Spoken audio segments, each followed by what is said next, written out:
बिस्मिल्लाहिर्रहमानिर्रहीम अस्सलामु अलैकुम।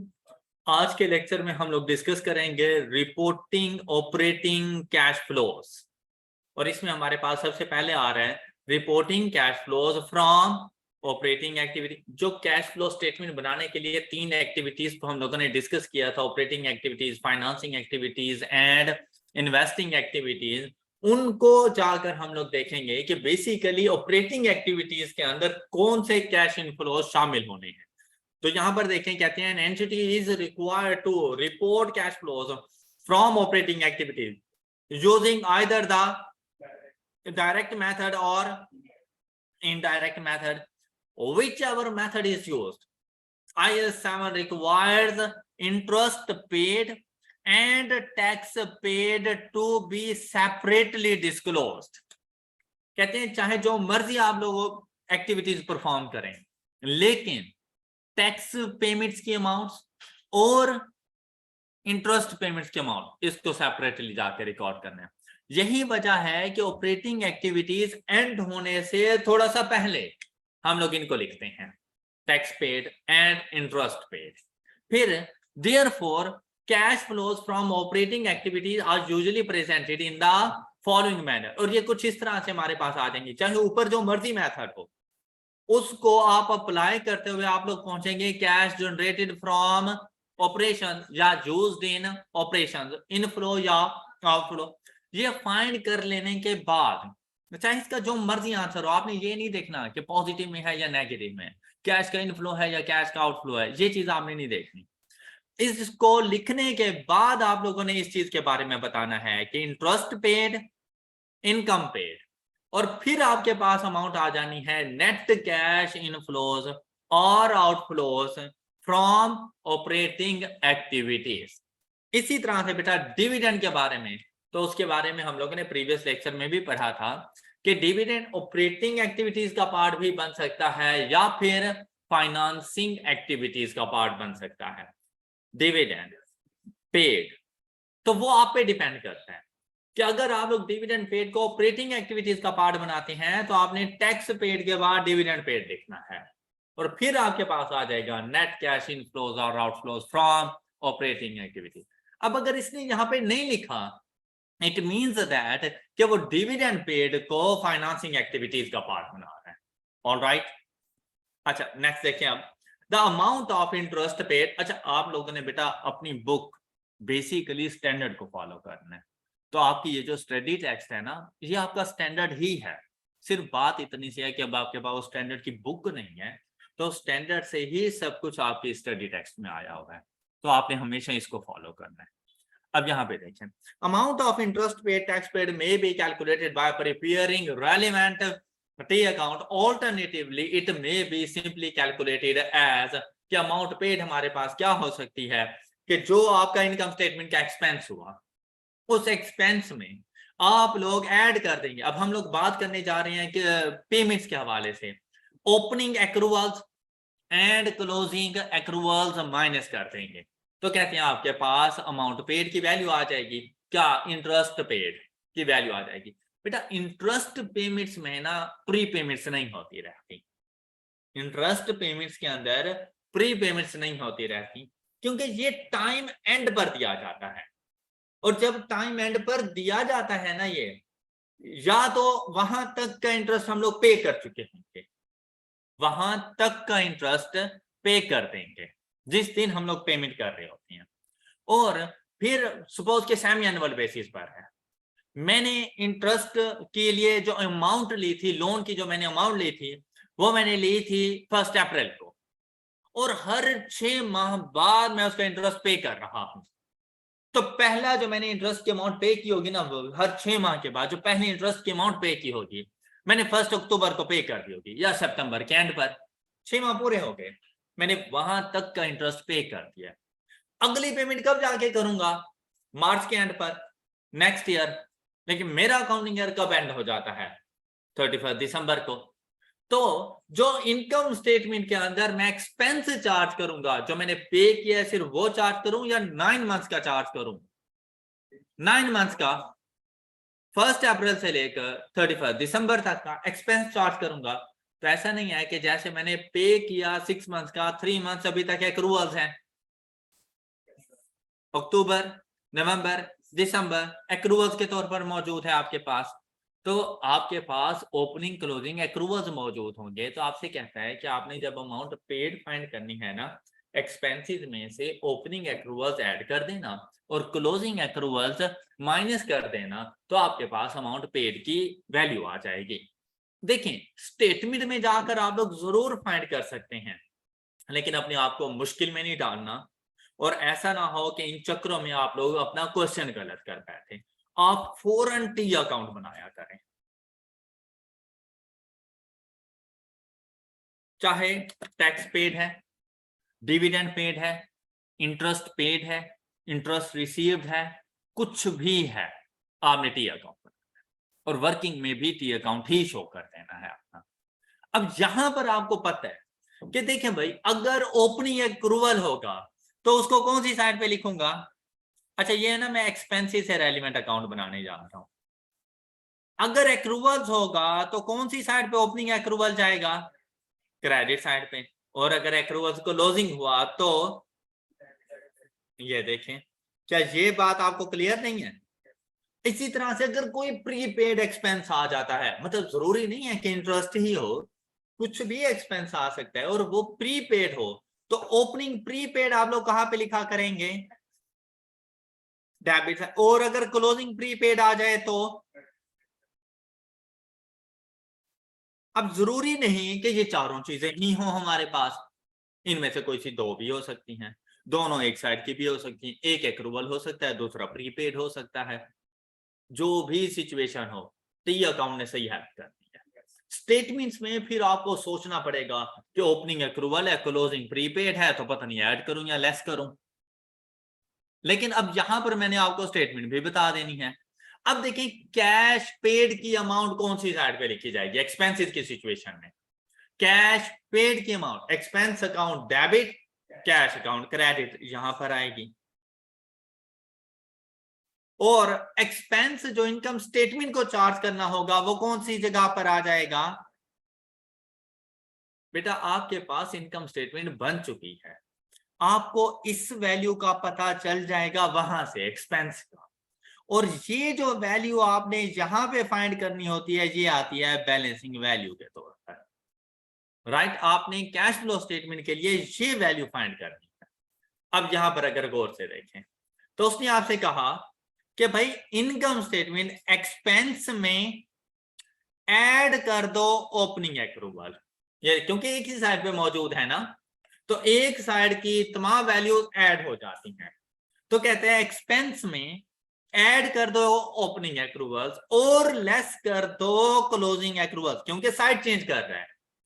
तो तुम्हारे पास कैश पेड की अमाउंट आ जाएगी। स्टेटमेंट की समझ आ गई?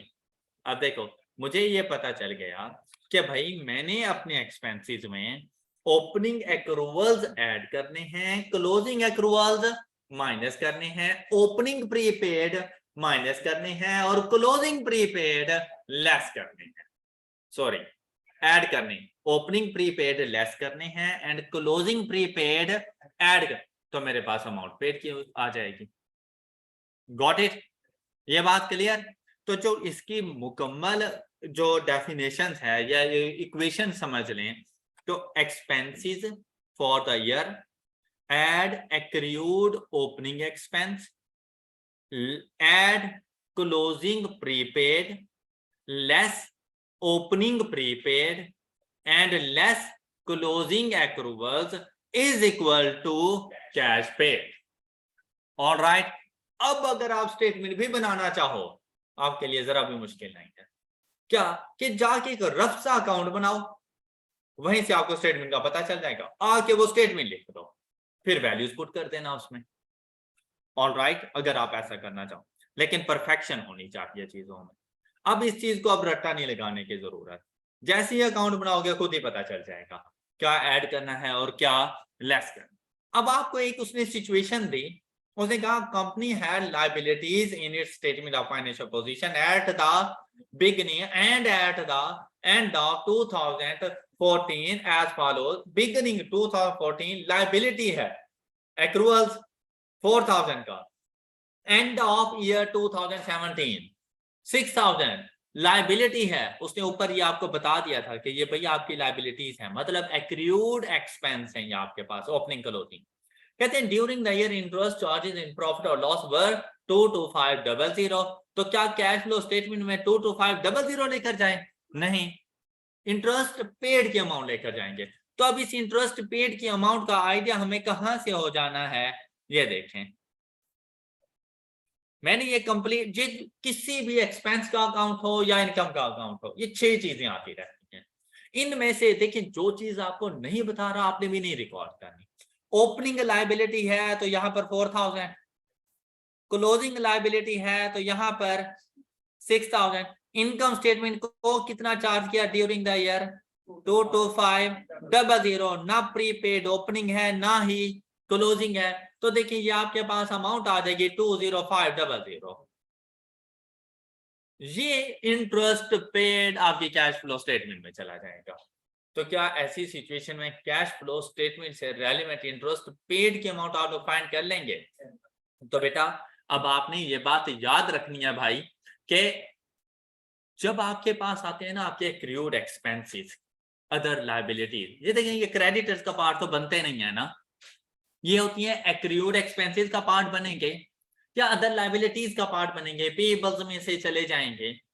तो ऐसा हो सकता है कि वो आपसे कहे कि भाई मेरे ओपनिंग जो लायबिलिटीज हैं वो 14000 हैं और जो क्लोजिंग लायबिलिटीज हैं वो मेरे पास आ रही 16000 मेरी बैलेंस शीट के अंदर। भाई आपने अपनी अदर लायबिलिटीज को सेपरेटली ट्रीट करना है और ऐसी लायबिलिटीज जिनका ताल्लुक इंटरेस्ट से है उनको सेपरेटली डील करना है। तो बाद में एडिशनल इंफॉर्मेशन के अंदर जाकर आपको बताएगा कि जो आपके पास लायबिलिटीज आ रही हैं ओपनिंग एंड क्लोजिंग, जो आपके पास एक्रूड एक्सपेंस आ रहे हैं उनमें इंटरेस्ट एक्सपेंस एक्रूड 4000 है और 6000 क्लोजिंग में मौजूद है। तो हम उस 4 और 6 को अपनी टोटल लायबिलिटीज में से माइनस कर लेंगे और उनको अलग आके ट्रीट करेंगे। ऑल राइट, और बाकी लायबिलिटीज वर्किंग कैपिटल चेंजेस में चली जाएंगी अगर उनके बारे में कोई और इंफॉर्मेशन नहीं है तो। इसी तरह से टैक्स के बारे में भी अगर कोई लायबिलिटी अलग से बता रहा है फिर तो वेल एंड गुड, फिर तो कोई इश्यू ही नहीं है। लेकिन टैक्स पेड अगर मेरी टोटल लायबिलिटीज का पार्ट है तो अपनी टोटल लायबिलिटीज में से बेटा टैक्स जो पेएबल होगा वो आपने माइनस कर लेना है और उस टैक्स पेएबल को टैक्स के अकाउंट में लेकर जाना है आप लोगों ने, राइट। इसी तरह से डिविडेंड के साथ करना है कि अगर डिविडेंड पेएबल है और वो आपकी लायबिलिटीज का पार्ट बन चुका है तो अपनी लायबिलिटीज में से डिविडेंड पेएबल माइनस कर देना, क्योंकि इनको हम लोगों ने सेपरेटली रिकॉर्ड करना होता है, अलग से डील करना होता है। तो इनकी लायबिलिटीज को या इनसे रेलिवेंट किसी किस्म के कोई एसेट्स को, क्या आपके पास कोई प्रीपेड्स हैं तो उनको आपने अलग ही ट्रीट करना है। क्लियर? Any question? तो ये आपको एग्जांपल 6 समझ आ चुकी होगी। अब देखिए इसने भी टी अकाउंट ही बना कर दिया। और example number 7, calculate the amount of tax paid. हाँ जी, जरा जल्दी से कैलकुलेट कीजिएगा इसको, टैक्स पेड की अमाउंट। टैक्स पेड की अमाउंट हमारे पास कितनी चली जाएगी?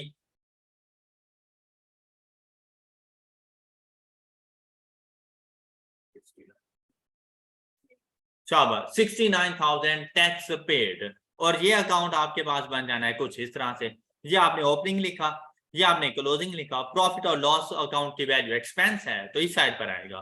तो ये कैश पेड बैलेंसिंग वैल्यू के तौर पर आ गया 69,000, एनी इशू। अब हम लोग बात करते हैं कैश जनरेटेड फ्रॉम ऑपरेशंस, और ये तो वो चीजें थी ना जो सेपरेटली बतानी थी, ऑपरेटिंग एक्टिविटीज में जो सेपरेट बतानी थी। अब बात करेंगे कि भाई ऑपरेटिंग एक्टिविटीज में क्या कुछ लगाना है। अब देखिए इसको फॉर्मेट जहां पे चेक करें तो उसने बेसिकली आपके साथ ये अमाउंट डील कर ली, ये अमाउंट डील कर ली। अब वो जा रहा है आपको इसके बारे में बताने कि भाई आपने इनको कैसे कैलकुलेट करना है। कहते हैं इसको कैलकुलेट करने के लिए आपके पास 2 मेथड्स हैं। कौन कौन से? Direct method and indirect method. अब देखें यहां पर कहते हैं मैं पहले डिस्कस करूंगा आपके साथ इनडायरेक्ट मेथड। तो इनडायरेक्ट मेथड को देखें, कहते हैं an entity may report cash flows from operating activities using indirect method whereby profit or loss is adjusted for the effects of transaction of non-cash nature. Any deferrals or accruals of past or future operating cash flows or cash receipts and payments and items of income and expenses associated with investing or financing cash flow. कहते हैं indirect method के अंदर आपने सबसे पहले अपना profit उठाना है, ऑपरेटिंग प्रॉफिट, मतलब profit after profit before tax, after interest and before tax. आप लोगों ने वो प्रॉफिट उठाना है। उस प्रॉफिट को सबसे पहले नॉन कैश ट्रांजैक्शन के अगेंस्ट एडजस्ट करना है। सबसे पहले नॉन कैश ट्रांजैक्शन जैसे कि depreciation expense, bad debt expense, इस किस्म की चीजों, उनसे रेलिवेंट आप लोगों ने इसको एडजस्ट करना है। फिर आप लोगों ने के अगर कोई एक्रूअल्स या डेफरल्स आपके पास मौजूद हैं, आपके फ्यूचर या आपके प्रेजेंट पास्ट, आपके फ्यूचर या आपके पास्ट के किसी भी कैश इनफ्लो या आउटफ्लो से रेलिवेंट, आपने उसके अगेंस्ट इसको जाके एडजस्ट करना है। क्योंकि देखें, अगर मैं बात करूं किसी भी एक्सपेंस की, सपोज के सैलरीज की, अगर मैं बात करूं सैलरीज की, इनकम स्टेटमेंट में मैंने सैलरी फुल अमाउंट के साथ लिखी होगी प्रॉफिट की कैलकुलेशन के लिए, लेकिन इन एक्चुअल हो सकता है मेरे पास एक्रूवल्स हो सकता है कुछ प्रीपेड भी हो, तो उनकी एडजस्टमेंट्स कहते हैं आपने करनी है। ये वर्किंग कैपिटल चेंजेस में आपके पास चला जाएगा। फिर बात आती रहती है, कहता है कि ऐसी एक्टिविटीज जिनका ताल्लुक फाइनेंसिंग से है या इन्वेस्टिंग से है और वो आपके ऑपरेटिंग प्रॉफिट का पार्ट बनी हुई है, तो आपने उनके अगेंस्ट भी एडजस्ट कर लेना है। कौन सी ऐसी activities? Sale of fixed assets. तो आप लोगों के पास या तो उसका गेन आया होगा या फिर लॉस आया होगा, तो गेन या लॉस आप लोगों ने प्रॉफिट की कैलकुलेशन में एडजस्ट किया होगा, ऐसे ही है। जबकि इसका ताल्लुक हमारी इन्वेस्टिंग एक्टिविटीज से है, फिक्स एसेट की सेल एंड परचेज का ताल्लुक फिक्स एसेट से है, तो कहते हैं यहां पर आपने एडजस्ट करना है उसके गेन और लॉस को। ऑलराइट, तो सबसे पहला काम ऑपरेटिंग एक्टिविटीज को कैलकुलेट करना यूजिंग इनडायरेक्ट मेथड, प्रॉफिट की एडजस्टमेंट है। आप अपने प्रॉफिट को एडजस्ट किया करोगे। डन। और इसके लिए देखें, कहता है the cash generated from operations may be determined by making certain adjustments and taking account of in before tax, profit before tax. एक तो एडजस्टमेंट्स और दूसरा वर्किंग कैपिटल चेंजेस में एडजस्टमेंट्स, मतलब उनके इंक्रीज और डिक्रीज को नोट करना। वर्किंग कैपिटल चेंजेस से क्या मुराद है? आपने अपने करंट एसेट्स और करंट लायबिलिटीज में इंक्रीज और डिक्रीज को आइडेंटिफाई करना है। सिंपल सी बात है कि भाई जैसे आपके पास रिसीवेबल्स का बैलेंस या आपके एसेट्स हैं, रिसीवेबल्स का बैलेंस ओपनिंग कुछ था, क्लोजिंग कुछ है, या तो इंक्रीज आया होगा या आपने वो इंक्रीज या डिक्रीज आइडेंटिफाई करना है। उसके मुताबिक आकर आप लोगों ने अपने प्रॉफिट को एडजस्ट करना है, ऐड या लेस करना है। कब ऐड होना है, कब लेस होना है, ये हम लोग अभी डिस्कस कर लेंगे। लेकिन इस बात का ख्याल रखिएगा कि वर्किंग कैपिटल चेंजेस में आपने वो वाली चेंजेस नहीं लेकर आनी जिनका ताल्लुक कैश एंड कैश इक्विवेलेंट से है, जैसा कि cash in hand, cash at bank, bank overdraft, short term investments. ये आपके पास आपके करंट एसेट्स या लायबिलिटीज का पार्ट होंगे, लेकिन ये आपकी वर्किंग कैपिटल चेंजेस का पार्ट नहीं बनेंगे, क्योंकि ये कैश एंड कैश इक्विवेलेंट का पार्ट बन चुके हैं। ये बात क्लियर हो गई। दूसरा, वर्किंग कैपिटल चेंजेस में आप लोगों ने अपने ऐसे एसेट्स या लायबिलिटीज नहीं लेकर आनी जिनका ताल्लुक इंटरेस्ट पेड, टैक्स पेड या डिविडेंड पेड के साथ है, आप वो भी नहीं लेकर आएंगे। वर्किंग कैपिटल चेंजेस में, क्योंकि इन तीनों ने अलग से जाके डील होना होता है।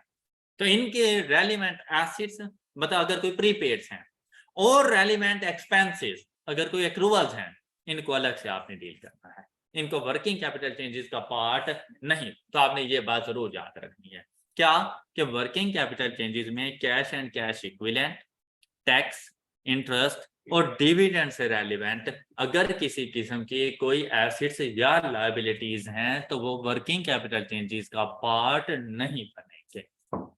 ऑलराइट, नेक्स्ट देखें, कहते हैं आपने टैक्स प्रॉफिट्स बिफोर टैक्स ले लिया, may be calculated by adding back a tax expense to profit after tax determined as balancing amount by preparing retained earnings account।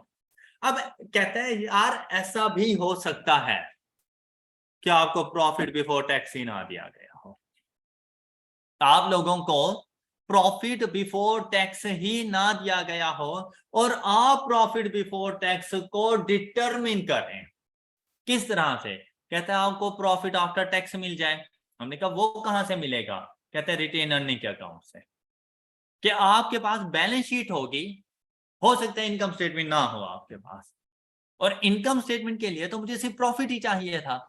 कहता है वो प्रॉफिट आपको मिलेगा बैलेंस शीट में statement of changes in equity, equity के portion में retain earning से। आप रिटेन अर्निंग का अकाउंट बना लेना, वहां से आपको प्रॉफिट आफ्टर टैक्स मिल जाएगा। जैसा कि जैसे ही बेटा हम लोग रिटेन अर्निंग्स का अकाउंट बनाया करते हैं ना, तो उसमें मैक्सिमम ये चीजें जा सकती हैं। रिटेन अर्निंग का ताल्लुक इक्विटी से और इक्विटी की नेचर क्रेडिट, तो बेटा रिटेन अर्निंग्स की ओपनिंग आपको मिलेगी क्रेडिट साइड पर, रिटेन अर्निंग्स की क्लोजिंग आपको मिलेगी, रिटेन अर्निंग्स डेबिट होती रहती हैं अगेंस्ट प्रॉफिट आफ्टर टैक्स, इसके अगेंस्ट डेबिट होती रहती हैं। क्लियर। और अगर आप ड्यूरिंग द ईयर किसी किस्म का कोई डिविडेंड अनाउंस कर देते हो, यहाँ पे रिटेन अर्निंग्स क्रेडिट हुई हैं प्रॉफिट आफ्टर टैक्स के अगेंस्ट, और डेबिट होंगी, मतलब डेबिट होने का मतलब कम हो जाती हैं अगर यहां पर आप किसी किस्म का कोई डिविडेंड अनाउंस कर देते हो, तो आपने अपनी ओपनिंग रिटेन अर्निंग्स में से लेस करनी है, क्लोजिंग रिटेन अर्निंग्स लेस करनी है, dividend paid during the year, तो आपके पास प्रॉफिट आफ्टर टैक्स आ जाएगा, ये आपके पास बैलेंसिंग वैल्यू बन जानी है। क्या यहां से ये फाइंड कर लेंगे? फिर आपको बता दिया जाता है कि भाई आपके पास ये जो प्रॉफिट आफ्टर टैक्स है इसमें टैक्स कितना है, वो टैक्स आपने इसमें अब ऐड करना है और आपको प्रॉफिट बिफोर टैक्स मिल जाना है, और वो आपके इनडायरेक्ट मेथड में कैश फ्लो स्टेटमेंट का स्टार्टिंग पॉइंट बन जाएगा। Any issue? इस बात को समझने के लिए उसने आपसे कहा कि भाई एग्जांपल नंबर 8 सॉल्व करें। Calculate the amount of profits before tax for the year ended 31 दिसंबर 2017। जल्दी से जरा कैलकुलेट करें इसको। ये एक सिंपल सी एग्जांपल थी। देखें, आप लोगों ने जाकर बस यही अकाउंट बना लिया ना तो आपका क्वेश्चन सॉल्व हो गया। आपने अपने पास ओपनिंग रिकॉर्ड किया 4000, आपने अपने पास क्लोजिंग रिकॉर्ड किया, डिविडेंड पे किया या डिक्लेयर किया, एक ही बात है। डिक्लेयर कर दिया, पे नहीं किया, लायबिलिटी बना हुआ है लेकिन रिटेन अर्निंग से निकल जाता है, फिर वो डिविडेंड पेएबल के अकाउंट में चला जाता है। बेसिकली ये दो एंट्रीज हो रही होती हैं। इसका मतलब ये होता है कि जिस दिन हमारी मैनेजमेंट ये डिसाइड करती है, बोर्ड ऑफ डायरेक्टर्स, कि हम लोगों ने डिविडेंड अनाउंस कर दिया जिन्होंने कि हम लोग इतना डिविडेंड देंगे, फौरन रिटेन अर्निंग से उठा लिया जाता है। मतलब retained earnings debit, dividend payable credit, और वो डिविडेंड पेएबल के अकाउंट में आ जाता है। और जिस दिन वो पे करते हैं, इसमें टाइम क्लैश आ जाता है, टाइम डिफरेंस होती है, तो जिस दिन वो पे करते हैं तो वो डिविडेंड पेएबल डेबिट और कैश क्रेडिट हो जाता है। इन्होंने कहा कि डिविडेंड डिक्लेयर्ड एंड पेड, तो वो एक ही दिन में तो वैसे बेसिकली नहीं होते, दोनों होते हैं, लेकिन ये है कि रिटेन अर्निंग से निकाल दो। तो आपने यहां से रिटेन अर्निंग से इनको कितनी अमाउंट से 20,000 से, तो यहां से आपको मिल जाना है प्रॉफिट आफ्टर टैक्स। तो यहां पर देखिए आपके पास प्रॉफिट आफ्टर टैक्स की वैल्यू क्या आ जाएगी 22,000। तो आपने यहां पे लिख दिया अपने पास 22,000। अब देखिए ये सिचुएशन होती है कि आपके पास पहले आता है प्रॉफिट बिफोर टैक्स, इसमें से टैक्स लेस होता रहता है, और आपके पास अमाउंट आती है प्रॉफिट आफ्टर टैक्स जो रिटेन अर्निंग का पार्ट बनता है। तो बेसिकली हम लोग इसको यूं कर देंगे 22,000, टैक्स इसमें से लेस कितना, ये देखो हमने कौन सी अमाउंट में से, ये आपके पास है एक्स अननोन वैल्यू, किस अमाउंट में से 3,000 लेस करूं कि 22,000 आ जाए। बेसिकली जो चीज यहां पर लेस हो रही है इक्वल टू की दूसरी साइड पर ऐड हो जाएगी। तो आपके पास प्रॉफिट बिफोर टैक्स की वैल्यू क्या बन जानी है यहां पर, बैलेंसिंग वैल्यू 25,000। तो ये वो प्रॉफिट की वैल्यू है जो कैश फ्लो स्टेटमेंट में आपका साथ देगी, जिसकी एडजस्टमेंट करनी पड़ेगी। Any question? तो ये देखें यहां से ये 22,000 आपके पास आ गया, और ये उसने प्रॉफिट बिफोर टैक्स 25,000 आप लोगों को बता दिया। ये बात क्लियर हो गई सब बच्चों को? अब इस प्रॉफिट की एडजस्टमेंट को देखें 25,000 की, कहता है the adjustments are to be reverse the effect. क्या कि जो चीज आपने पहले एक्सपेंस के तौर पे रिकॉर्ड करके लेस की हुआ है प्रॉफिट से, और अब उसकी एडजस्टमेंट की जरूरत है, तो आपने ऐड कर देना है। और अगर आपने इनकम स्टेटमेंट में उसको ऐड किया हुआ है, तो यहां पर आकर आपने उसको लेस कर देना है। जैसा कि डेप्रिसिएशन एक्सपेंस आपने लेस किया हुआ होता है, ग्रॉस प्रॉफिट में से डेप्रिसिएशन एक्सपेंस को लेस करते हैं तो आपके पास प्रॉफिट बिफोर टैक्स आ जाता है। अब डेप्रिसिएशन एक्सपेंस को ऐड कर देना, क्यों? क्योंकि नॉन कैश एक्सपेंस है। ऑलराइट, आपने gain on disposal of fix asset add किया हुआ होता है, अब आकर उसको गेन को लेस कर देना, क्यों? क्योंकि इसका ताल्लुक हमारी इन्वेस्टिंग प्रॉपर्टीज से है। ऑलराइट, तो कहते हैं आपने उसके इफेक्ट को रिवर्स कर देना है by adding back expenses and deducting back income. Expenses add कर देना और इनकम्स लेस कर देना। Of the following items included in determination of profit और loss, non cash items of income and expenses, depreciation, bad debts, income and expenses associated with investing or financing activities, gain or loss on disposal, dividend received, etc.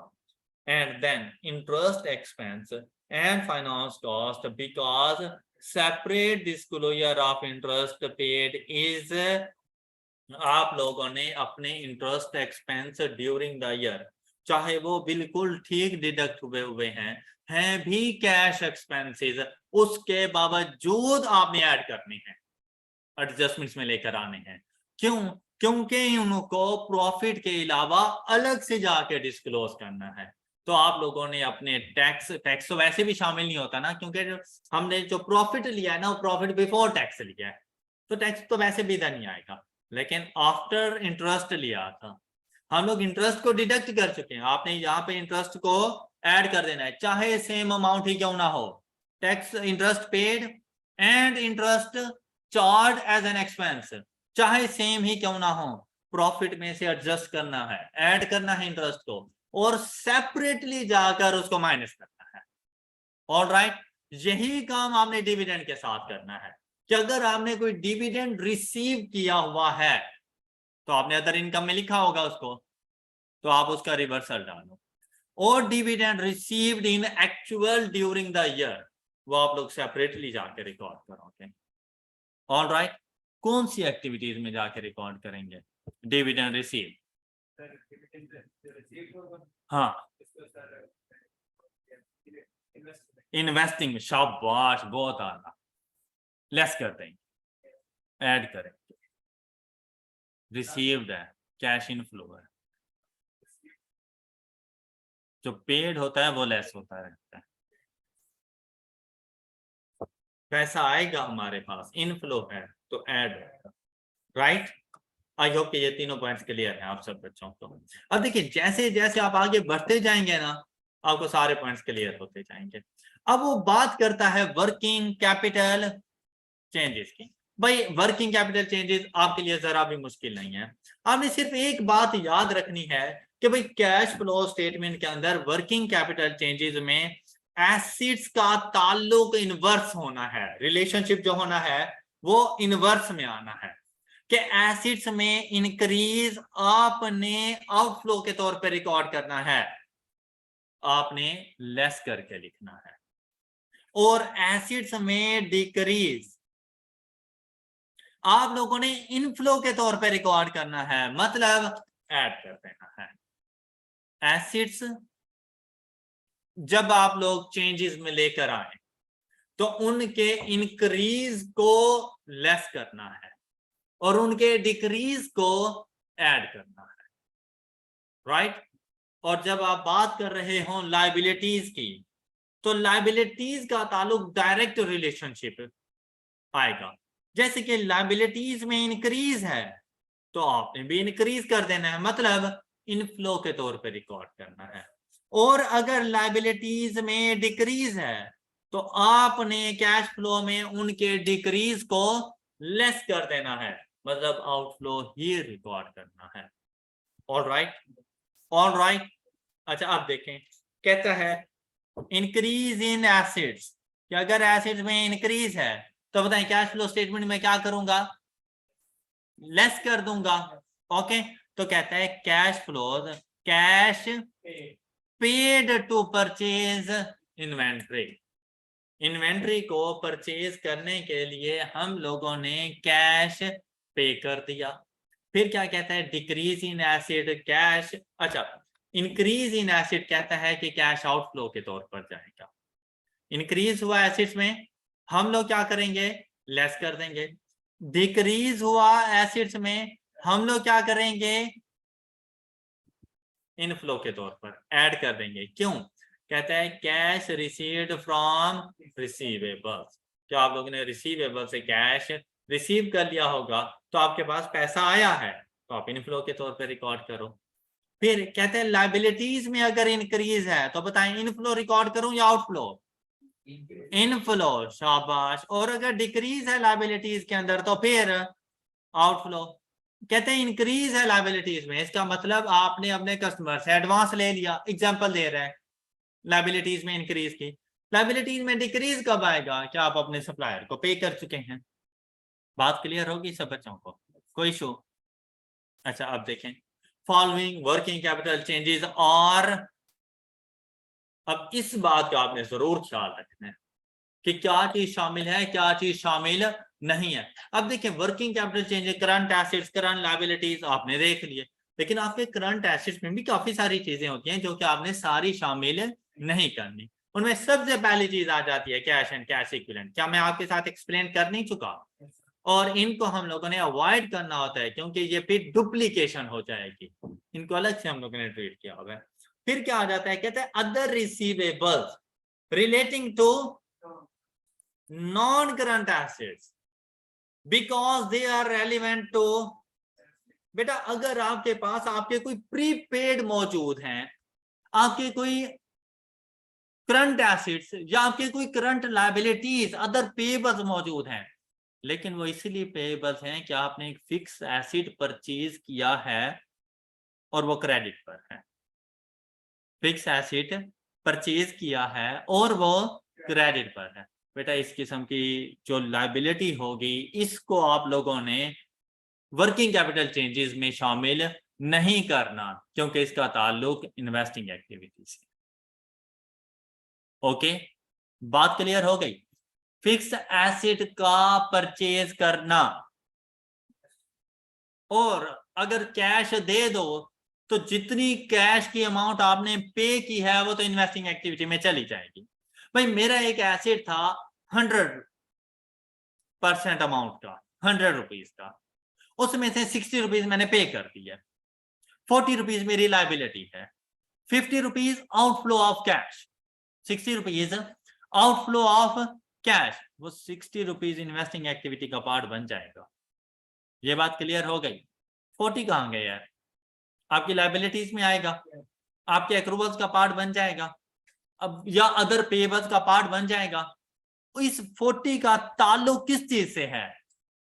Non current acid से।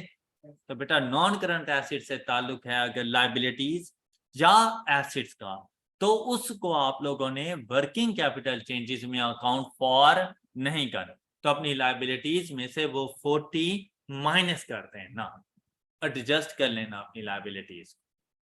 Alright जी, next. ये बिल्कुल ऐसे ही जैसे मैंने अभी आप लोगों से थोड़ी देर पहले कहा कि अपनी लायबिलिटीज में से अगर आपके पास कोई इंटरेस्ट एक्सपेंस है तो वो आप लोगों ने वर्किंग कैपिटल चेंजेस का पार्ट नहीं बनाना। तो यहाँ पर भी बिल्कुल वैसे ही है कि अगर आपके पास कोई ऐसी लायबिलिटी मौजूद है जिसका ताल्लुक नॉन करंट एसिड से है तो वो भी वर्किंग कैपिटल चेंजेस का पार्ट नहीं बनेगी। क्लियर है ये बात? इसी तरह कोई आपके पास एसिड्स मौजूद है कि आपने अपना फिक्स एसिड सेल कर दिया है, सेल प्रोसीड्स आनी थी और वो अभी तक आपने रिसीव नहीं की, तो आपके पास अदर रिसीवेबल्स का पार्ट बन नहीं जाएगा, लेकिन आपने उसको वर्किंग कैपिटल चेंजेस में अकाउंट फॉर नहीं करना, तो अपने एसेट्स में से वो अमाउंट माइनस करते हैं। क्लियर? क्लियर? इसी तरह कहते हैं other payables relating to non current because they relate to, मतलब आपके पास कोई अदर रिसीवेबल्स हैं from the sale of asset या पेबल्स हैं from the purchase of asset और उनका ताल्लुक नॉन करंट एसेट से है, तो आपकी वर्किंग कैपिटल चेंजेस का पार्ट नहीं बनेंगे। ऑलराइट, फोर्थ पॉइंट देखें, कहते हैं शॉर्ट टर्म इन्वेस्टमेंट अगर आपके पास है तो short term investment current asset का पार्ट होगी, करंट एसेट का पार्ट होगी और वर्किंग कैपिटल चेंजेस का भी पार्ट है क्योंकि करंट एसेट माने करंट लायबिलिटीज, लेकिन कहता है आपने इसको शामिल नहीं करना क्योंकि इसका ताल्लुक शॉर्ट टर्म इन्वेस्टमेंट का ताल्लुक आपकी इन्वेस्टिंग एक्टिविटीज से है अगर ये 3 मंथ से ज्यादा की है, तो अगर इनकी मैच्योरिटी 3 मंथ से कम की है तो कैश एंड कैश इक्विवेलेंट से है। ऑलराइट, अच्छा ये फिर आप पे डिपेंड कर जाता है कि शॉर्ट टर्म इन्वेस्टमेंट है और उसने आपको कुछ नहीं बताया होगा कि इसकी मैच्योरिटी डेट क्या है, तो वहां पर आप पे ऑप्शन आता है कि आप cash and cash short term investment को जाकर अपनी या तो इन्वेस्टिंग एक्टिविटी का पार्ट बना दोगे या फिर कैश एंड कैश इक्विवेलेंट, लेकिन फिर भी आपके वर्किंग कैपिटल चेंजेस का पार्ट नहीं बनेगी। ओके हो गई ये बात? तो आपने अगर सपोज क्वेश्चन साइलेंट है, आप इसको कैश एंड कैश इक्विवेलेंट का पार्ट बनाते हो तो आप एक छोटा सा नोट लिख दें, कैश एंड कैश इक्विवेलेंट में जाके शॉर्ट टर्म इन्वेस्टमेंट उसके साथ स्टैटिक बनाओ, उसके फौरन बाद स्टैटिक को एक्सप्लेन कर दो, assuming that short term investment maturity is less than 3 months. Okay right? इसी तरह से अगर आप उसको लेके चले जाते हो अपनी इन्वेस्टिंग एक्टिविटी में स्टैटिक लगाओ, स्टैटिक के साथ फौरन एक्सप्लेन कर दो कि हम लोग इसको कैश एंड कैश इक्विवेलेंट का पार्ट नहीं बना रहे, इसलिए हम लोग इसको इन्वेस्टिंग एक्टिविटी में लेकर आ रहे हैं। क्लियर? कोई ना कोई बात उसे बता देना, मतलब जो चीज आप एज्यूम कर रहे हो वो अपनी अजम्पशन जरूर बता देना, आपको 100% मार्क्स मिल जाएंगे। ओके अगर आप नहीं बताएंगे तब एम्बिग्विटी है, हो सकता है वही का नंबर काट। तो आपने हमेशा ऐसी चीजों में जहां पर एक्सप्लेनेशन मतलब कंप्लीट ना गिवन हो तो आपने उसको जरूर एक्सप्लेन करना है उस चीज को। ओके हो गई ये बात? नेक्स्ट देखें, कहते हैं short term borrowings, short term borrowings because they relate to financing activity. देखिए नॉन करंट लायबिलिटीज तो गई, लेकिन अगर किसी किस्म के कोई शॉर्ट टर्म बोरोइंग्स हैं वो भी आपकी वर्किंग कैपिटल चेंजेस का पार्ट नहीं बनती। अगर बैंक ओवरड्राफ्ट है, अगर बैंक ओवरड्राफ्ट है तो कैश एंड कैश इक्विवेलेंट का पार्ट बन जाएगा, लेकिन अगर कोई current portion of bank loan है, हमारा बैंक लोन है और हम उसको इंस्टॉलमेंट्स में पे कर रहे हैं, इंस्टॉलमेंट्स में पे कर रहे हैं, तो उसका कुछ पोर्शन नॉन करंट बन जाता है, कुछ पोर्शन करंट, जो करंट बन जाता है, अब करंट लायबिलिटीज में नजर आ रहा है कि भाई ये शॉर्ट टर्म बोरिंग्स हैं क्योंकि अगले साल मैंने पे कर देनी है। बेटा आपने उसको जाकर अपनी फाइनेंसिंग एक्टिविटी का पार्ट तो बना सकते हैं कि अगर ड्यूरिंग द ईयर आपने रिसीव किया, लेकिन आपने उसको अपनी वर्किंग कैपिटल चेंजेस का पार्ट नहीं बना। ऑल राइट, क्लियर ना। नेक्स्ट देखें, कहते हैं अगर इंटरेस्ट पेएबल आ रहा है, पेएबल मतलब एक्रूड, इंटरेस्ट से रेलिवेंट अगर कुछ एक्रूवल्स है तो उसको हम लोगों ने सेपरेटली रिकॉर्ड करना होता है, डिस्क्लोज करना होता है एज इंटरेस्ट पेड, तो वो वर्किंग कैपिटल चेंजेस का पार्ट नहीं बनेगा। इसी तरह से कोई टैक्स पेएबल है तो वो भी आपकी वर्किंग कैपिटल चेंजेस का पार्ट नहीं बनेगा क्योंकि उसको भी टैक्स पेड के तौर पर सेपरेटली रिकॉर्ड करना होता है। Any question? क्या आपको ये वर्किंग कैपिटल चेंजेस की एडजस्टमेंट्स की समझ आ चुकी है? इस कॉन्सेप्ट के बाद अब हम लोग देखते हैं डायरेक्ट मेथड के थ्रू हमारे पास cash generated from operations using direct method. बेटा इनडायरेक्ट मेथड का स्टार्ट कहां से करते हो? प्रॉफिट बिफोर टैक्स से। हमारे पास डायरेक्ट मेथड का ताल्लुक प्रॉफिट की वैल्यू से नहीं है। डायरेक्ट मेथड के अंदर ना बेसिकली आप लोगों का जो फोकस होता है वो दो चीजों पर होता है कि ड्यूरिंग द ईयर हम लोगों ने कैश रिसीव कितना किया अपने कस्टमर से, और ड्यूरिंग द ईयर हम लोगों ने कैश की पेमेंट्स कितनी की हैं। वो पेमेंट्स सप्लायर्स को भी हो सकती हैं, वो पेमेंट्स हमारे एम्प्लॉयज को भी हो सकती हैं, और वो पेमेंट्स हमारे कुछ एक्सपेंसेस के लिए भी हो सकती हैं other than interest, okay, other than depreciation, other than bad debts. Interest तो इस अदर देन टैक्स, टैक्स वैसे भी एक्सपेंसेस का पार्ट नहीं होता क्योंकि हमेशा प्रॉफिट के बाद आता है, लेकिन इंटरेस्ट, डेप्रिसिएशन, बैड डेट, इस तरह के और बाकी जितने भी हमारे एक्सपेंसेस होंगे आपने भाई उनको एडजस्ट करना है। इंटरेस्ट को क्यों एडजस्ट करना है? क्योंकि ये सेपरेटली आइडेंटिफाई होगा। क्लियर? डेप्रिसिएशन, बैड डेट, क्योंकि ये नॉन कैश एक्सपेंसेस हैं, ये इसलिए हमारे एक्सपेंसेस का पार्ट नहीं बनेंगे। तो जो हमने एक्सपेंसेस बनाने होंगे ना वो सिर्फ कैश एक्सपेंसेस देखने हैं हमारे कितने हैं। ऑल राइट, अच्छा ये देखें, मुझे कहा कैश पे टू सप्लायर्स एंड एम्प्लॉयज, आपने ये देख लेना है तो ये वैल्यू आपके पास आ जाएगी। An entity may report cash flows from operating activities using direct method whereby major classes of gross cash receipts and gross cash payments are, लेकिन क्या मेजर क्लासेस। अब वो मेजर क्लासेस क्या हैं? received from customers, payment to suppliers and employees. All right, अब देखें cash generated from operations may be determined as follows based on the illustrative examples accompanying IS7. However, presentation of more classes of receipts and payments is also acceptable. आपने ये इन दो के ऊपर ज्यादा focus रखना है। The cash received from customers may be calculated by taking a revenue and other income only if related to customers. मतलब अगर कोई इंटरेस्ट इनकम है तो यार वो ना लेकर आ जाना, इंटरेस्ट इनकम का ताल्लुक कस्टमर से नहीं है। ओके, तो वैसे आप लोगों ने अपना रेवेन्यू, अदर इनकम शामिल कर लेनी है, लेकिन आपने वो वाली इनकम जिनका ताल्लुक कस्टमर से हो and including related working capital changes, जैसे कि रिसीवेबल्स, रेवेन्यू का ताल्लुक डेटर से, डेटर्स का ताल्लुक मतलब रिसीवेबल्स के बैलेंस से, रिसीवेबल्स के बैलेंस वर्किंग कैपिटल चेंजेस में नहीं आते, तो इसीलिए वो वर्किंग कैपिटल चेंजेस इसमें लिखे हैं। इसी तरह आप पे कर रहे हैं अपने सप्लायर्स को तो आपके पास क्रेडिटर्स, क्रेडिटर्स आपकी करंट लायबिलिटीज हैं।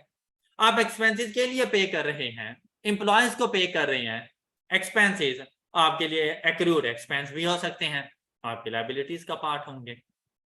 इसलिए वो कह रहा है कि भाई ये रिलेट कर सकते हैं वर्किंग कैपिटल चेंजेस है, जैसा कि ट्रेड रिसीवेबल्स, अनअर्न्ड इनकम, ये अभी उसने बताया है कैश रिसीव्ड के लिए। और जब पेमेंट के लिए जाएगा, कैश पेमेंट के लिए, तो सप्लायर्स और एम्प्लॉयज की बात कर लेगा। कहते हैं सप्लायर्स एंड एम्प्लॉयज में be determine by taking expenses. ऊपर क्या था? By taking revenue and other income. यहाँ पर आ जाएंगे एक्सपेंसेस, लेकिन इन एक्सपेंसेस में फाइनेंस कॉस्ट को शामिल, क्योंकि हम इसको सेपरेटली डिस्क्लोज करेंगे, इंटरेस्ट को। And other income not related to customer, ये भी आपने शामिल नहीं करनी। And including all adjustments and working capital changes as included in indirect method. Suppliers में इंक्रीज एंड डिक्रीज आप लोगों ने यहाँ पे including those included in cash calculations of cash received from, कहते हैं जो चीजें आप कैश रिसीव फ्रॉम कस्टमर्स में ऑलरेडी इंक्लूड कर चुके हैं, उनको आप लोगों ने कैश पेड में फिर लेकर नहीं आना। जैसा कि बेटा कस्टमर से हम लोग बेसिकली अमाउंट रिसीव करते रहते हैं, ऐसे ही है ना, हमारा एसेट बनता है। लेकिन अगर हम लोगों ने उससे एडवांस ले लिया तो हमारी लायबिलिटीज में भी तो शामिल होगा। एडवांस फ्रॉम कस्टमर क्या मेरी लायबिलिटी नहीं है? लायबिलिटी है तो करंट लायबिलिटीज के पोर्शन में शामिल होगा, तो उसको भी आपने कस्टमर के अकाउंट में ही अकाउंट फॉर करना है। ऑल राइट, नेक्स्ट एग्जाम्पल आ गई हमारे पास, ये देखें। और ऐसी ही एग्जाम्पल हमें मिलेंगे हमारे कॉम्प्रिहेंसिव क्वेश्चंस के अंदर। क्या एग्जाम्पल है? और इसके पहले रिक्वायरमेंट देखें। कहते हैं using the above information prepare cash flows operating activities sections to statement of cash flows for Hooper limited. अब बेसिकली हूपर लिमिटेड का एक बड़ा कॉम्प्रिहेंसिव सा क्वेश्चन है, उसमें से उसने सिर्फ रेलेवेंट इंफॉर्मेशन उठाई और हमसे कहा कि भाई मुझे सिर्फ cash flows from operating activities बताओ। ये पास्ट पेपर्स के क्वेश्चन है। आई कैप अक्सर अब ऐसा करता है कि पूरी कैश फ्लो स्टेटमेंट नहीं बनवाता, वो सिर्फ ऑपरेटिंग एक्टिविटीज बनवा देता है। वो आपसे सिर्फ फाइनेंसिंग या इन्वेस्टिंग एक्टिविटीज बनवा देते हैं। देखिए अगर पूरी कैश फ्लो स्टेटमेंट बनाई जाए ना तो एंड में पता चल जाता है कि यार ठीक है या गलत है। लेकिन अगर आप लोग सिर्फ ऑपरेटिंग एक्टिविटीज बनाएंगे तो आपको कभी नहीं पता चलेगा कि ठीक है या गलत है, जब तक कि बाकी एक्टिविटीज ना बनाओ। अब अगर बाकी एक्टिविटीज बनाते हो तो वेस्टेज ऑफ टाइम है, उतने में दूसरा क्वेश्चन सॉल्व हो जाएगा। तो उसका फोकस आपकी नॉलेज टेस्टिंग पर होता है। तो उसे पता है कि अगर बच्चा ऑपरेटिंग एक्टिविटीज लिख लेता है ना सही से, तो मतलब उसे कैश फ्लो स्टेटमेंट आती है। अक्सर होता है डायरेक्ट एंड इनडायरेक्ट में से सिर्फ ऑपरेटिंग एक्टिविटीज पूछ लेता है। तो ये क्वेश्चन कुछ इस तरह से था। अब देखिए इसमें उसने ऑपरेटिंग एक्टिविटीज आपसे पूछा, लेकिन दोनों मेथड्स अप्लाई करती है। ये देखें, using direct, indirect and direct. Indirect जिसका ताल्लुक प्रॉफिट से हो, जिसका स्टार्ट प्रॉफिट बिफोर टैक्स से हो, और डायरेक्ट मेथड जिसमें cash received from customers and paid to suppliers and employees देखा जाए। All right.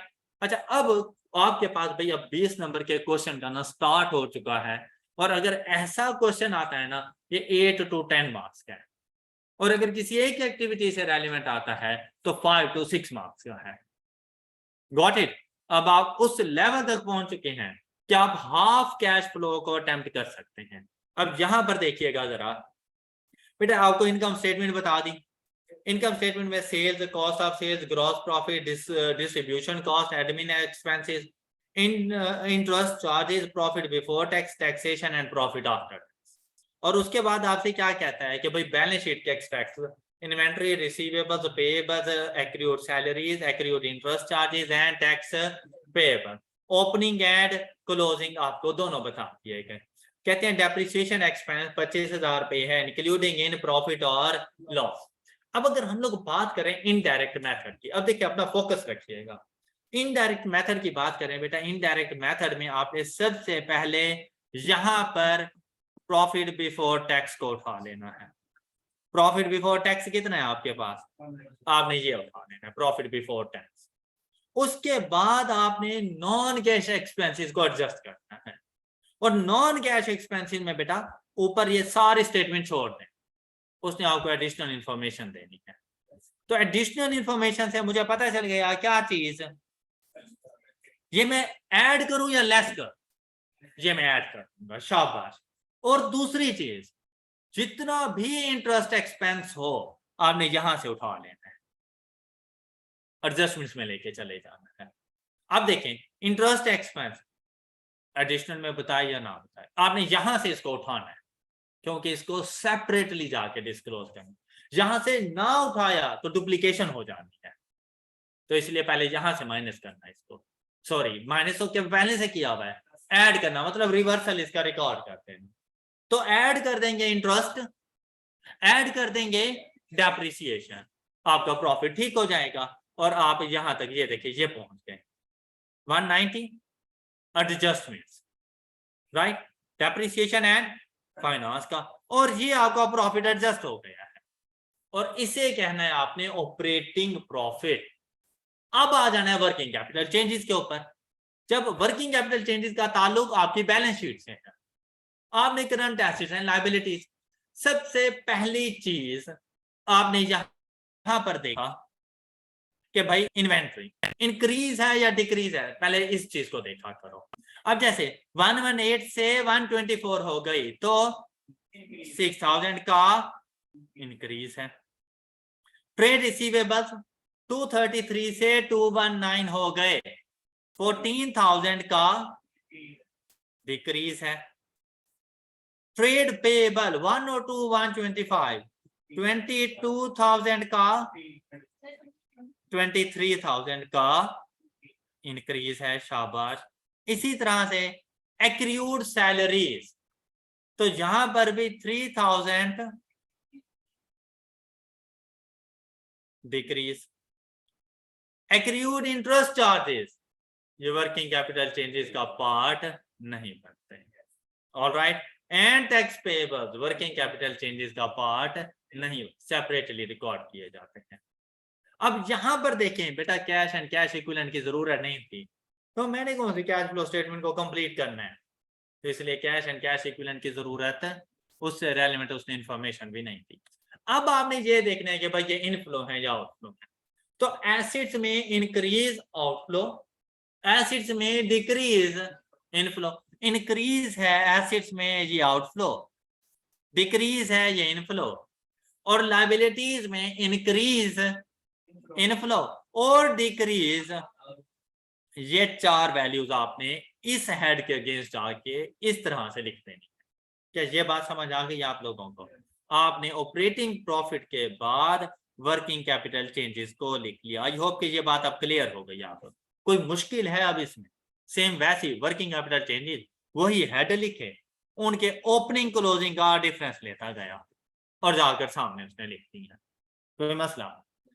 ये आ गया कैश जनरेटेड फ्रॉम ऑपरेशन। अब यहां पर उसने आगे वो इंटरेस्ट वगैरह नहीं लिखा, हालांकि अगर हम लोग लिखना चाहें ना तो कोई ऐसी मुश्किल बात अब हमारे लिए नहीं है। कैसे? सपोज कि हम लोग लिख लेते हैं, तो भाई देखें, इंटरेस्ट के लिए उसने आपको बताया है कि आपने एक अकाउंट बना लेना है इंटरेस्ट एक्सपेंस का, उसका ओपनिंग बैलेंस अब देखें आपके पास कितना आ जाएगा 30,000, उसका क्लोजिंग बैलेंस आपके पास कितना आ जाएगा, और आपको इनकम स्टेटमेंट से पता चल जाएगा कि आपने फाइनेंस कॉस्ट कितनी की है, तो आप लोगों ने इसके अगेंस्ट पे कितना किया होगा, 35 नहीं आएगा, 50,000 पे वो इंटरेस्ट एक्सपेंस आ रहा था, ऑलराइट। तो आप लोगों ने इसके बाद जाके लिख देना है इंटरेस्ट पेड 35,000 लेस कर देना है, और वर्किंग वन का रेफरेंस दे देना है। फिर टैक्स के ऊपर बात करें हम लोग, ये आ गया इंटरेस्ट या फाइनेंस कॉस्ट। अब हम बात करते हैं टैक्स। टैक्स के लिए भी देखें पेएबल है, तो ओपनिंग आपके पास 52, क्लोजिंग आपके पास 43।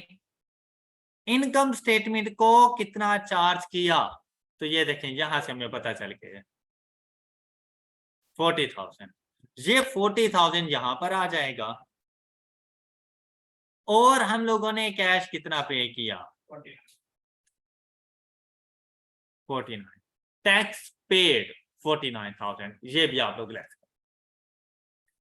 और फिर आपके पास आ जाएगा कैश इनफ्लो और आउटफ्लो फ्रॉम ऑपरेटिंग एक्टिविटीज। कोई इशू कर लेंगे ये फाइंड? गुड, शाबाश। ये आपके पास कौन सा मेथड कंप्लीट हो गया है? अब अगर बात करें डायरेक्ट मेथड की, तो भाई डायरेक्ट मेथड में आपने 3 अकाउंट्स बनाने हैं, receivables, payables and expenses alright. अच्छा आप देखें वो अकाउंट्स कैसे बनेंगे। सबसे पहले भैया आपने आ जाना है अपने रिसीवेबल्स के अकाउंट पर। बैलेंस शीट से पता चल जाएगा आपको ओपनिंग। देखिए रिसीवेबल्स का ओपनिंग 233,000। अब यहाँ पर मेरी बात है गौर से सुन लीजिएगा, अगर यहाँ पे समझ आ गई ना तो सारी कैश फ्लो स्टेटमेंट हो जाती है।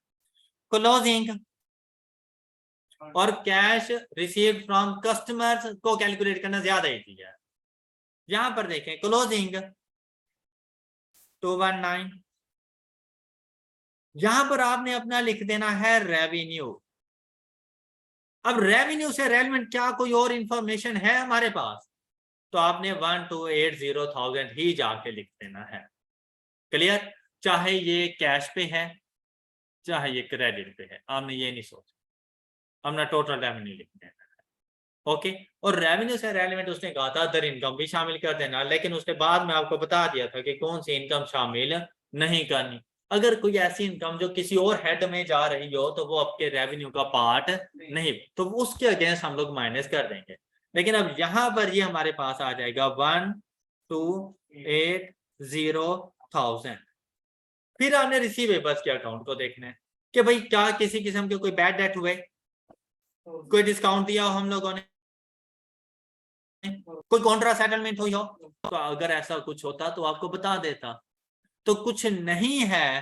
तो मतलब यहाँ पे बैलेंसिंग वैल्यू आपके पास क्या आ जाएगी? कैश रिसीव्ड फ्रॉम कस्टमर, और ये अमाउंट हमारे पास कितनी बन जाती है? 1,294। ये जाके आप लोगों ने लिख देनी है।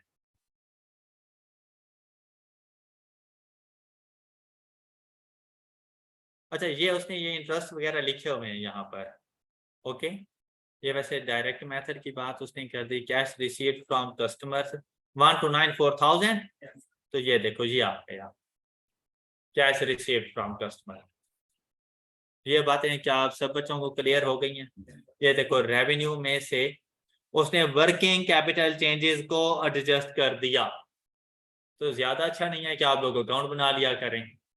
उसने ये देखा कि रिसीवेबल्स में इंक्रीज है या डिक्रीज है, तो यहाँ पर देखिए इंक्रीज है तो ऐड हो जाता है, तो 1,294,000। क्लियर हो गई बात? लेकिन आप लोग अकाउंट के जरिए चला करें। फिर हम लोग बात कर रहे हैं cash paid to suppliers and employees. Cash paid to suppliers and, बेटा मैं आपको सजेस्ट करूंगा कि आप सप्लायर्स को अलग रखें और एक्सपेंसेस के लिए अलग रखें। सप्लायर्स को अलग से रखें और एक्सपेंसेस को अलग से। जब भी आप लोग पेएबल्स का अकाउंट बनाएं,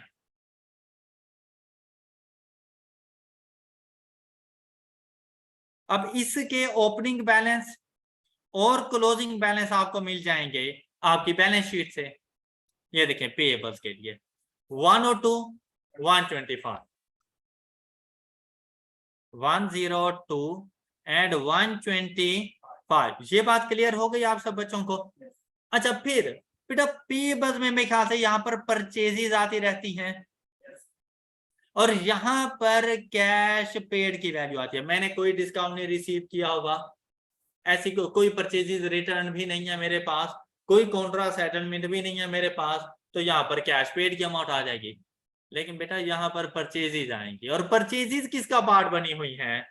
कॉस्ट ऑफ सेल का। तो बेटा आप इन्वेंट्री का अकाउंट साथ में बनाएंगे। इन्वेंट्री के अकाउंट से आपको पता चलना है कि ड्यूरिंग द ईयर परचेजेस कितनी थी। अब देखिए आपकी inventory total opening closing balance sheet से पता चलेगा 118 एंड 124। 118 एंड बेटा जितनी आपने परचेजेस की होंगी तो आप लोगों ने इन्वेंट्री को डेबिट और कैश को क्रेडिट, ऐसे ही है ना, जहां से आपको आपकी परचेजेस का पता चल जाएगा। लेकिन इनका डिफरेंस आपने किसको चार्ज किया होगा, तो कॉस्ट ऑफ सेल यहां से मिल गई 400,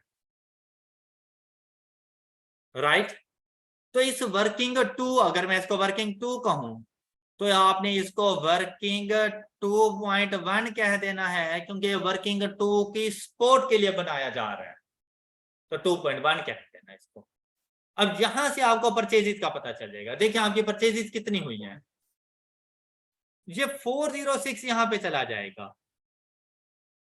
अब देखें मैंने अपने क्रेडिटर्स को टोटल अमाउंट पे कितनी की होगी, या परचेजेस के अगेंस्ट मैंने पे कितना किया होगा, 383। जी आपका कैश आउटफ्लो बन जाता है 383।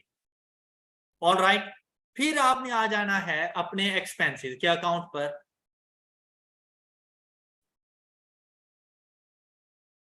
और यहां पर आपने अपने तमाम एक्सपेंसेस लेकर आ जाने हैं।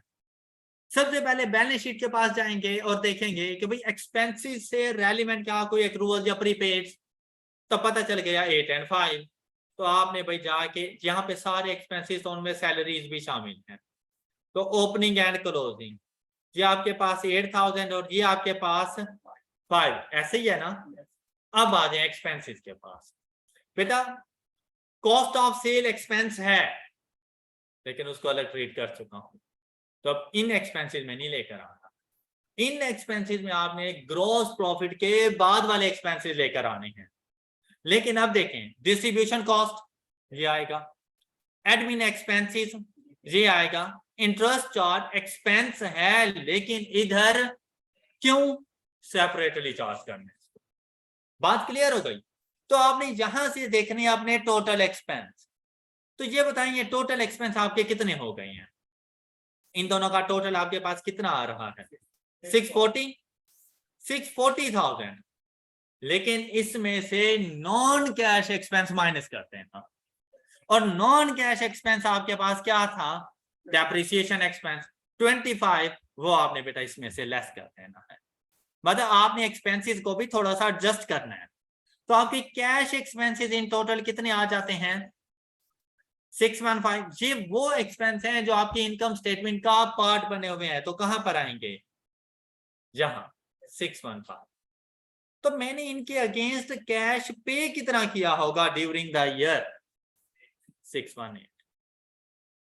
तो 618 मैंने पे किया फॉर एक्सपेंसेस, और मैंने 383 पे किया फॉर पेएबल। तो टोटल मेरी कैश पेमेंट्स कितनी हो गई हैं, 618 प्लस 383, 1001।